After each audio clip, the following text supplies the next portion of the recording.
नमस्कार दोस्तों, आज की कहानी है सिंहासन बत्तीसी की 9वीं पुतली मधुमालती की कहानी। राजा भोज हर दिन नई पुतली से राजा विक्रमादित्य की महानता और त्याग के खुद सुनकर परेशान हो चुके थे, लेकिन वे सिंहासन पर बैठने का मोह भी नहीं रोक पा रहे थे। दूसरी तरफ उज्जैनी की जनता अपने पूर्व राजा विक्रमादित्य के त्याग की कहानियां सिंहासन की पुतलियों से सुनने को बड़ी संख्या में हर दिन एकत्र होने लगी। 9वें दिन जैसे ही राजा भोज सिंहासन की तरफ बढ़ने लगे, मधुमालती नामक पुतली जागृत हो उठी और बोली, ठहरो राजन, क्या तुम राजा विक्रम की तरह प्रजा के लिए अपने प्राणों का भी त्याग कर सकते हो? अगर नहीं तो सुनो राजा विक्रमादित्य की कहानी। एक बार राजा विक्रमादित्य ने राज्य और प्रजा की सुख समृद्धि के लिए एक विशाल यज्ञ का आयोजन किया। कई दिनों तक यह यज्ञ चलता रहा। एक दिन राजा मंत्र पाठ कर रहे थे, तभी एक ऋषि वहां पधारे। राजा ने उन्हें देखा, पर यज्ञ छोड़कर उठना असंभव था। उन्होंने मन ही मन ऋषि का अभिवादन किया तथा उन्हें प्रणाम किया। ऋषि ने भी राज्य का अभिप्राय समझकर उन्हें आशीर्वाद दिया। तब राजा यज्ञ से उठे तो उन्होंने ऋषि से आने का प्रयोजन पूछा।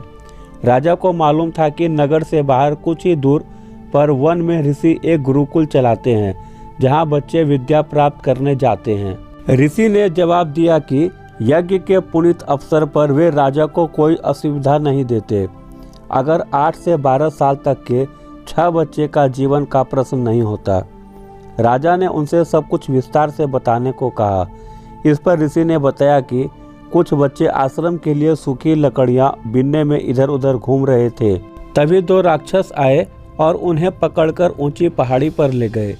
ऋषि को जब वे उपस्थित नहीं मिले तो उनकी तलाश में वे वन में बेचैनी से भटकने लगे। तभी पहाड़ी के ऊपर से गर्जना जैसी आवाज़ सुनाई पड़ी, जो निश्चित ही उनमें से एक राक्षस की थी।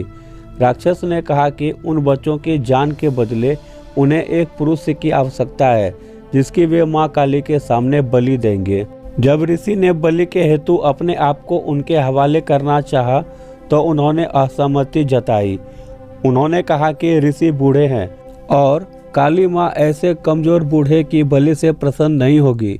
काली माँ की बलि के लिए अत्यंत स्वस्थ क्षत्रिय की आवश्यकता है। राक्षसों ने कहा कि अगर कोई छल या बल से उस बच्चों को स्वतंत्र कराने की चेष्टा करेगा तो उन बच्चों को पहाड़ी से लुढ़काकर मार दिया जाएगा। राजा विक्रमादित्य से ऋषि की परेशानी नहीं देखी जा रही थी। वे तुरंत तैयार हुए और ऋषि से बोले, आप मुझे उस पहाड़ी तक ले चले। मैं अपने आप को काली के सम्मुख बलि के लिए प्रस्तुत करूंगा। मैं स्वस्थ हूँ और क्षत्रिय भी। राक्षसों को कोई आपत्ति नहीं होगी। ऋषि ने सुना तो हतप्रभ रह गए। उन्होंने लाख मनाना चाहा, पर विक्रम ने अपना फैसला नहीं बदला। उन्होंने कहा, अगर राजा के जीवित रहते उसके राज्य की प्रजा पर कोई विपत्ति आती है तो राजा को अपने प्राण देकर भी उस विपत्ति को दूर करना चाहिए। राजा ऋषि को लेकर उस पहाड़ी तक पहुँचे। पहाड़ी के नीचे उन्होंने अपना घोड़ा छोड़ दिया तथा पैदल ही पहाड़ पर चढ़ने लगे। पहाड़ी वाला रास्ता बहुत ही कठिन था, पर उन्होंने कठिनाई की परवाह नहीं की। वे चलते चलते पहाड़ की चोटी पर पहुँचे। उन्हें पहुंचते ही राक्षस बोला कि उन्हें बच्चों की राही की शर्त मालूम है या नहीं। राजा ने कहा कि वे सब कुछ जानने के बाद ही यहाँ आए हैं। उन्होंने राक्षसों से बच्चों को छोड़ देने को कहा। एक राक्षस बच्चों को अपनी बाहों में लेकर उड़ा और नीचे उन्हें सुरक्षित पहुँचाया। दूसरा राक्षस उन्हें लेकर उसी जगह आया जहाँ माँ काली की प्रतिमा थी और बलिवेदी बनी हुई थी।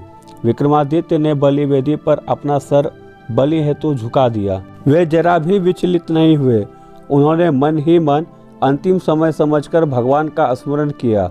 वह राक्षस खड्ग लेकर उनका सर धड़ से अलग करने को तैयार हुआ। अचानक उस राक्षस ने खड्ग फेंक दिया और विक्रम को गले लगा लिया। वह जगह एकाएक अद्भुत रोशनी तथा खुशबू से भर गया। विक्रम ने देखा कि दोनों राक्षसों की जगह इंद्र तथा पवन देवता खड़े थे। उन दोनों ने राजा विक्रमादित्य की परीक्षा लेने के लिए यह सब किया था। वे देखना चाहते थे कि विक्रम सिर्फ सांसारिक चीज़ों का दान ही कर सकता है या प्राणोत्सर्ग करने की भी क्षमता रखता है। उन्होंने राजा से कहा कि उन्हें यज्ञ करता देख ही उनके मन में इस परीक्षा का भाव जन्मा था। उन्होंने विक्रम को यशस्वी होने का आशीर्वाद दिया तथा कहा कि उनकी कृति सदियों तक चारों ओर फैलेगी। इतना कहकर मधुमालती चुप हो गई। अगले दिन राजा भोज का रास्ता रोका पुतली प्रभावती ने।